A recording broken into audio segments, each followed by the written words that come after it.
what are my favorite fatty paying dividend stocks out there? Okay, so let's get into this here, okay? First thing up here in regards to these dividend stocks, keep in mind over the next 12 to 24 months, dividend stocks could become, let's call it, much more respected than they've been recently. If we look back at the past, really 3 years, no one really cares about dividend stocks over the past 3 years. Why?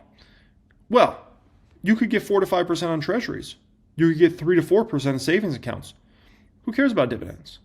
If you're getting guaranteed 3 to 5% yield, why do you care about dividends? So if you look, dividend stocks actually, for the most part, have kind of sucked the last 3 years, right? But we have an interesting phenomenon going on right now. You want to know what it is? We have treasuries now dropping considerably. This is the past year for the 5-year treasury, right? And you pull up almost every treasury you want to look at over the past year. It's going down all the way to Chinatown. And I don't see this trend ending. The only way this trend ends is if inflation comes back with a vengeance, and next thing you know, we see CPI go 4 or 5%, which the only way that's going to happen is if you have an overheating, booming economy. Do you see an overheating, booming economy happen in the next 1 to 2 years? I don't know. I don't think there's a super high probability of that. That would be interesting if that happened, but I don't know how realistic that is, right? And so the highest probability is treasuries continue to go down over the next 1 to 2 years, which means if you're getting 3.5% on a high yield savings account right now, right? A year from now, that could be 2.5%. That could be 2%. Over the next 24 months, if T-Man gets what he wants and the Fed just keeps lowering rates and maybe they even buy back treasuries and all these other kind of manipulative things to continue to get treasury yields down, shoot, next thing you know, you might try to go buy a treasury and you might get 2%, maybe, right? And so dividend stocks become more and more respected and more loved, right? Now, the next thing you got to keep in mind is dividend payout ratio. Dividend payout ratio matters significantly. So for me, the type of dividend stocks I love, keep in mind, I'm a long-term investor. I'm investing in these companies for years. I'm not buying a stock so I can make the dividend for the next month, the next 3 months. I'm thinking about where these companies are paying for dividends 5 years from now, 7 years from now, 10 years from now, because they might pay a small dividend now. Like, I'll give you an example. I have a friend who used to own a ton of Apple stock, okay? Apple first started announcing their dividend, and back then, I think he was only going to make like a few $1,000s a year on all his Apple shares for dividends. So nothing crazy, like a few $1,000s a year. I think it was like $4,000 or $6,000, something like that, right? And I think we did the math, and if he still had all those shares, I think now he would be making easily tens of thousands of dollars a year in dividends, tens of thousands of dollars a year. Okay.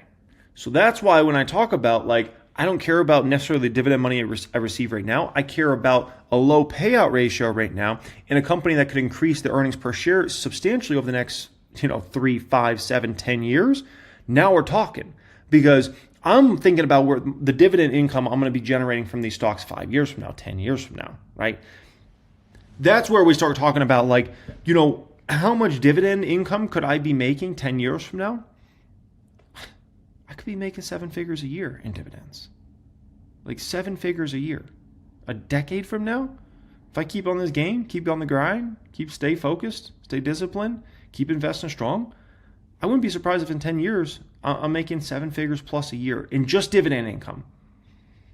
Imagine that, $1 million, $2 million a year in dividend income.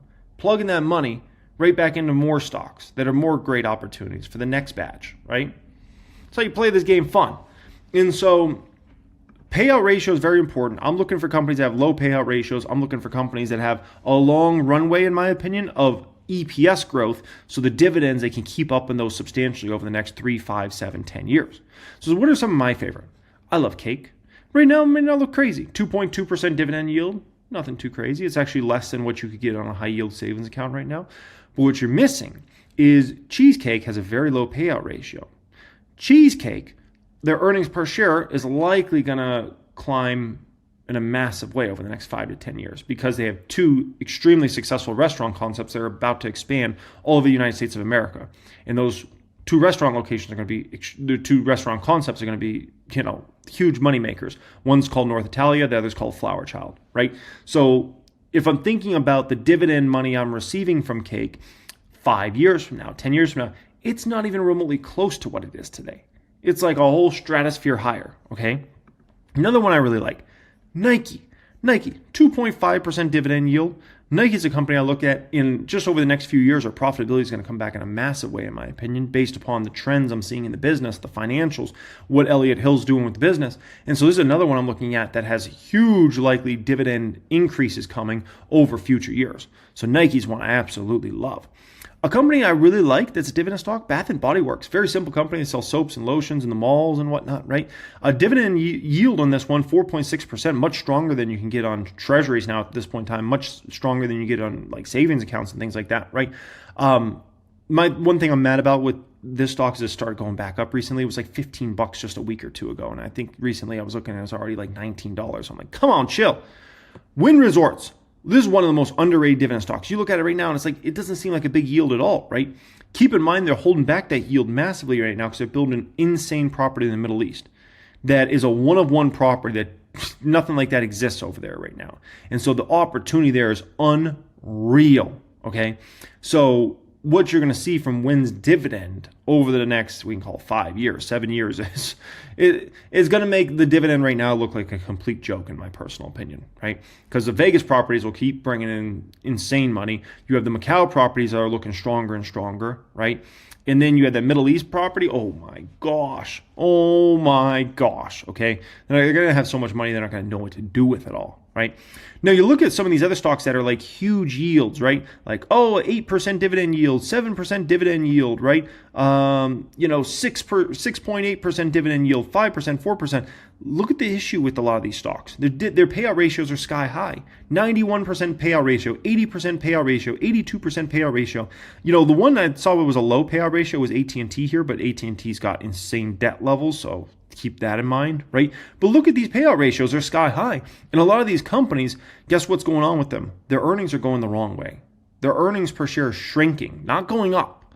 Their businesses are actually in decline, not growth. That's a problem. Hey, I want to thank you so much for watching that clip here today. I hope you really enjoyed that one. What you're looking at right now is 1000xstocks.com. 1000x does not just show you a billion different metrics that are completely irrelevant. It's curated, mandatory metrics, advanced metrics, curated for long-term investors, not for traders, so you can understand a company on the highest level possible, how it operates, and most importantly, making judgments on whether you want to invest capital into a company or not. Understanding the upside, the downside with companies. Is that company worth our investments, or shall we keep our hands away? So how you can access 1000xstocks.com is you can go to the description area of this video, or you can go to 1000xstocks.com, apply for access to the service. Why does the economy continue to hold? Okay, so it looks like it's going to be another great holiday shopping season, okay?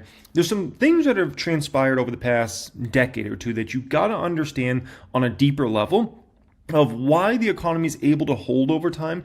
Why every single time people want to say it's over, man, the economy's doomed, we're going to have a massive recession, it's going to be the great financial crisis all over again, all these sorts of things. Why doesn't it happen? And you've had so many things transpire over the years that people wanted to say that. 2018, we had a situation. 2020, obviously, in the Rona crash, people said, there's no way the economy's going to make it through this. This is going to be the Great Depression plus some, right? And yet we made it through just fine. And actually, coming out of the Rona, the economy got so hot that we overheated into massive inflation. Then we got slice and dice with inflation. People said, oh my gosh, we haven't had to deal with inflation since the 70s, in the early 80s. This is going to devastate the economy, devastate the consumer. We're going to have a unbelievable recession with unemployment rates at 10, 15, 20%, right? Didn't happen. Now people with tariff drama and everything that's been going on this year, people are once again saying doom and gloom, Doge and, oh my gosh, all these things, right? And yet, what do we have to show for it? Company earnings have been great, especially at the top of the market. The strongest of the strong are looking stronger than ever, right? And even you got some companies starting to turn their businesses around to inflect positive. I'm thinking Nike, I'm thinking Estee Lauder, companies like that had been negative for years, right? And Adobe, as far as their total spend that's going on out there in the economy, for so far as season spend, almost $100 billion, almost up 7% year over year. Okay, so a few things you got to take into account. One is, the economy has changed fundamentally forever, okay? The invention of the smartphone and additionally high-speed internet has changed everything forever, okay? So think of it like this. Over the past 10 to 20 years, almost everybody in the developed economy has gotten a smartphone and has gotten high-speed internet, which now changes everything for the economy forever, because now people can shop whenever they want, wherever they want, as much as they want. That was never true for the economy.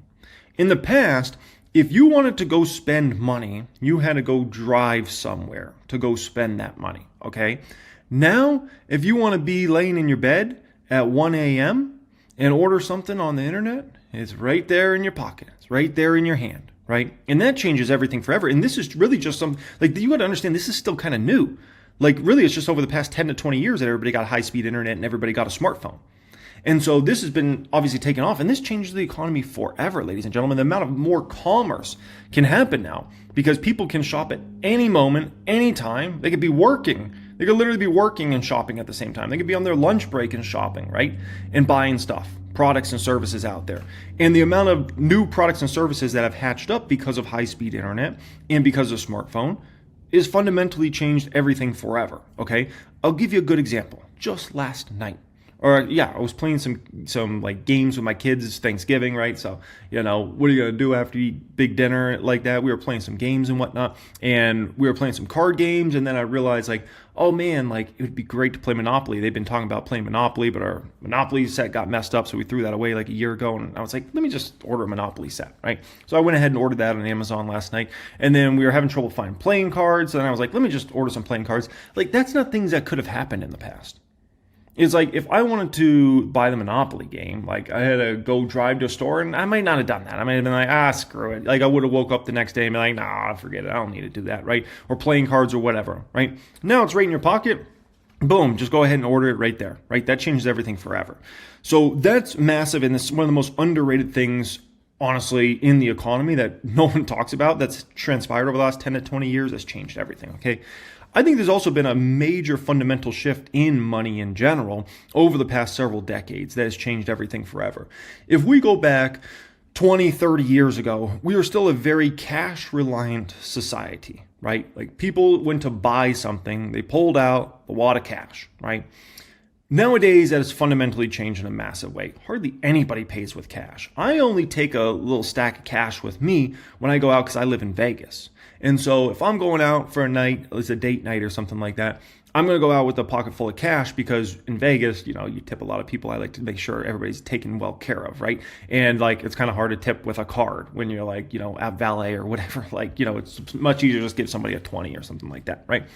Now, when it comes to cash money, and the difference between people using debit cards and credit cards is, in the past, a lot of people had trouble spending that cash money because they actually had to physically get out, and it's a weird thing, but it's like they, if you had a little bit more scarcity mentality, you saw the money leaving your little pile, right, of cash. And oh crap, I'm getting low on cash. With debit cards and credit cards taking off a little over the past 2 or 3 decades, that's really changed a lot of things in regards to people. They don't really think about their money being so limited because it's all going on a card. You're not actually seeing the money leaving your little wallet, leaving your little stack there, right? And so that's another very underrated thing that no one really talks about, but I can tell you it's changed things massively, right? Additionally, if we think about the government, right? The government is constantly at a deficit. And this isn't just the US government, this is governments around the world.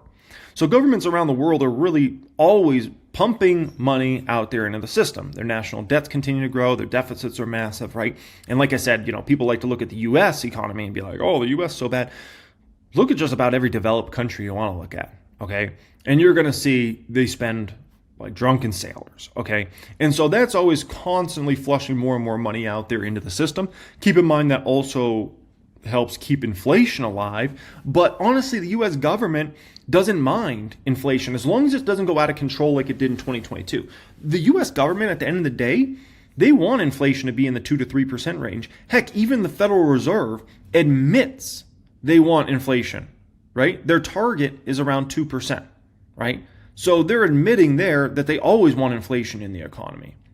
Like that's, and And, look at the politicians in office. They're pushing for interest rates to go lower despite inflation being in the twos. They don't mind that. They actually welcome it. And one of the reasons is the debt's so out of control. The hope is you continue to have inflation go up over time, right? Which means more tax revenues over time. Could mean more tariff revenue over time, those sorts of things, right? And ultimately, it can make the debt number seem smaller and smaller. That's the hope in regards to that. Ron Barron's, dove into that subject quite in depth in the past in some interviews. But, that's the situation. The moral of the story is governments keep flooding money out there. They're going to keep, there's no situation. People thought this administration, the one that's in office right now, they would be the ones to end this. And we're going to start reversing this, and the national debt's going to start going down, and, we're going to not have deficits anymore, something like that. And obviously that was a pipe dream, right? It's getting worse than ever. The debt's going higher than ever. The deficit's sky high. And at the end of the day, the politicians have to keep this going because if they were to stop all this crazy spending, right? And, they said no more deficit, you could have a big short-term recession. You have a big short-term recession, you're getting voted out of office, and all your buddies are getting voted out of office. So no one can ever pull the plug on this. It basically just has to keep going and going forever and ever and ever, because the people will not withstand a big recession, right? And so that's why that just keeps going on.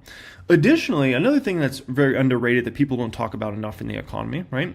I just went on a walk with my son a couple nights ago, right? We went around our whole neighborhood, and it's fascinating walking around my neighborhood because basically, I would say almost every single person in my neighborhood has professionals put up their Christmas lights. And I even, we were walking and I was telling my son, oh, look at this guy, he's, putting up the Christmas lights. He was like somebody that gets paid to do this, right? And, has a whole truck and whatnot in regards to this. And they start putting them up basically the day after Halloween, and they run all the way through December to put up everybody's Christmas lights, right? And I was just thinking, that's not even... who was paying to get their Christmas lights put up 20, 30 years ago? Almost no one. That was not even a thing. It was not even a thing when I was a kid. No one paid to have their Christmas lights put up on their house. And now basically every single person in my neighborhood pays to have their Christmas lights put up. It's unbelievable, right? And you got to understand there's always these new industries popping up that previous generations would have laughed at. People are going to pay to put Christmas lights up? Think about even 50 or 60 years ago. The restaurant industry. The restaurant industry was non-existent. 50 to 60 years ago, the only people that went out to eat, it was maybe if you're having some super special occasion. But the restaurant industry was tiny 50, 60 years ago. People are I'm not paying all that money to have somebody cook. We'll cook at the house, right? And now you go in any major city in the world, there's restaurants everywhere. Everywhere you looked, and the busiest ones are packed all the time, man. Texas Roadhouse is packed every night. Cheesecake Factory is packed every night. North Italia is packed every night, right? It's unbelievable. It's unbelievable. Previous generations would have laughed at that. What? You're going to spend $100 at the restaurant? You got to be out of your mind. We don't have that kind of money. We're going to cook dinner at the house for $5. What are we talking about here, right? And so that's the other thing you got to understand is the economy grows over time. New businesses pop out that you never would have thought of been things before, right? Even remember me back in my real estate marketing days, right? That wasn't something, but because of the internet, right? And I was thinking about this, man. I was thinking about putting up my own Christmas lights on my house. And then I was like, oh, heck no. Look at how high the roof is. They're starting to build these homes with the roof so high. Dude, I fall off that roof, I'm a goner. I'm going to need a parachute to fall off that thing. It's not like when my dad and I used to put up lights on the house when I was a little kid, man. It was a 7-foot drop. Worst thing happens, maybe you twist your ankle, you fall off it. I fall off that roof? I'm not making it, man. I don't think I'm making it. Also remember me cleaning pools in the 1990s, right, with my dad. Remember that, right? Now think about 2 to 3 decades before that. Do you think somebody like my dad could have built a business to support his family cleaning pools? Of course not. People didn't have pools like that. People didn't really start building a lot of in-ground pools really to the 70s and the 80s. And then by the time my dad starts his pool cleaning business in the 90s, right, we get out of poverty, we're able to enter the middle class as a family and those sorts of things. Shoot, that wouldn't have been possible. So you always have these new businesses popping out, these new opportunities that employ people, that people make money from, right? Think about 1000X. right? I have developers that work on that product over the last several years. They make money all over the world. We have developers literally from all over the world that are able to make money from 1000x, right? I have my close team. That's all paid very well. Like almost everybody on my team makes six figures, multi six figures. I even have one person on my team that will likely, I think they'll make over seven figures this year, right? So you got all those individuals out there. 20 years ago, something like 1000x, is that possible? Heck no. There's no way that's possible, right? Now it is possible. And a lot of people are able to have success with that, right? It's a win-win-win. The customers get to have success, right? The developers get to make money. My close team gets to make money. Like, it's great. It's phenomenal, right? Look at a company like Beats, the headphones, right? You have two guys, Jimmy Iovine, Dr. Dre, start that business about 15, 20 years ago, right? Two guys that made a lot of money in music over time. They start that business, right? Factory workers and managers make a bunch of money. That I think was probably Foxconn that was building those in China, right? So that's great. They make a bunch of money. They have opportunities. Beats had hundreds of employees in the United States, right? A bunch of logistics companies get to make money off of moving all those beats around. Retailers get to make money off that. People get to get more hours at the retailers because they're selling those beats, right? That's what we call the miracle of capitalism. Something just hatches out of nothing and it's like, woo, all of a sudden it's generating revenue and it's moving the money in the economy. And the most important thing with the economy is you got to always have money moving around. If money's not moving, the economy is devastated. There's more than enough money out there in the economy and out there in the world. It's more than enough. You got to keep the money circulating all the time, right? Circulating all the time. That's why somebody like myself, I'm fortunate to be in the top 0.1% wealthiest people in the world under 40. Very fortunate. Guess what? It's also my job to make sure I'm spending money out there in the economy. I can't just hoard it all and sit in in an apartment somewhere and just hoard all the money. It's my job to keep it moving out there. I got to go to the restaurants. I got to spend on new cars, new houses, and do those sorts of things, right? I'm always going to stack more money than I'm spending, but I'm always going to make sure I'm spending out there. I'm growing. I'm employing people. People are be able to make money and those sorts of things. It's your job to keep things going. Some people get mad when they see some billionaire build some massive yacht. I don't get mad. I'm super happy he's going to build that massive yacht. You know why? Because that's going to employ, how many people are going to make money building a massive yacht? A $200 million yacht? Are you kidding me? That's the best thing that could happen. Like, the worst thing is that billionaire just sits on his money and never spends it, never does anything in the economy. Because then no one has an opportunity. You know how many workers are going to make money building a $200 million yacht? Oh my gosh, you know what type of crew is going to have to be employed when they go, float on that thing all over the place, all over the world? Come on, man. That's a huge opportunity. The worst thing is a billionaire doesn't spend any money. People get mad when the billionaire buys a jet. I'm like, good. That's a bunch of people are going to make money off that. You got to keep money circulating. You got to keep money moving around. As long as you do that, the economy can always be in a great place because there's more than enough money out there in the worldwide economy, right? Look at all the companies we respect the most, the biggest companies in the world. Nvidia, $4 trillion plus market cap. Apple, a $4 trillion plus market cap. Google, $3.8 trillion. Microsoft, $3.6 trillion. Amazon, $2.4 trillion. Meta, $1.6 trillion market caps, right? Think about these companies. They're not even that old. Nvidia started at a Denny's in the 1990s. Apple started in a garage in the 1980s. Google McDougal started in a garage in the 1990s. Microsoft started in a garage in the 70s. I believe it was in New Mexico. Amazon was started by a super smart guy, Jeff Bezos, actually a real genius. And, if you want to look at his background before he even started Amazon, it's very, very impressive. And he started that at his house in the 90s, I think in Seattle, if I recall. Meta, Zuckerberg started that in a dorm room. And look at these companies. They're $1 trillion plus companies now. We call it the miracle of capitalism, ladies and gentlemen. Think about how many people are employed by these companies. Think about how many people have made fortunes on these companies, either because they were investors over the years, or because they were employees and they got stock options over the years, or because they're employees and they were just very highly paid at these companies, right? That's a miracle of capitalism. You grow from nothing. You start a business in your house, and now Amazon employs 2 million people or whatever crazy amount it is. It's ridiculous, right? Think about that for a moment. Like, it's unbelievable. That's the miracle of capitalism. That's one of the most underrated things, and it continues on, right? Now, additionally, there's always more debt out there in the economy. Outside of really the great financial crisis, debt levels went down for a short period of time, for a few years there. But usually the debt's always climbing higher, right? Debt kind of gets created out of thin air and boom, There's money out there. There's a mortgage. There's a car loan. There's a personal loan, whatever, right? Now, you might think like there's so much debt, it's got to be out of control. It's got to be unsustainable, right? I'm going to show you one of the most underrated charts no one looks at. What I'm showing you right now is the United States household debt to GDP ratio, okay, as a percent. This is unbelievable. Ever since your parents and grandparents were born, basically this number had been climbing and climbing and climbing for decades, basically all the way since the 1940s. And then guess what? It peaked right here at the Great Financial Crisis. And ever since then, it's basically been on a long downward trend, all the way to where we are here, and it's still coming down. So that's one factor I think is very important you look at. Household debt to GDP, I think is one of the most underrated things you can look at.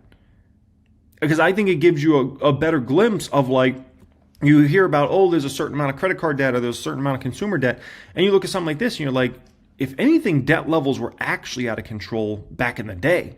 And if anything, they've been coming down. And the thing is, like, we don't even know where the bottom is here. It might continue to go down. We might go down to levels we were back in the 90s. That's pretty darn shocking, right? So you want somebody to be bullish about there. We reversed something that was really bad, right? Now, additionally, you got to understand the miracle of capitalism in general, right? Just the other night, I was showing my kids this city in China, Chongqing.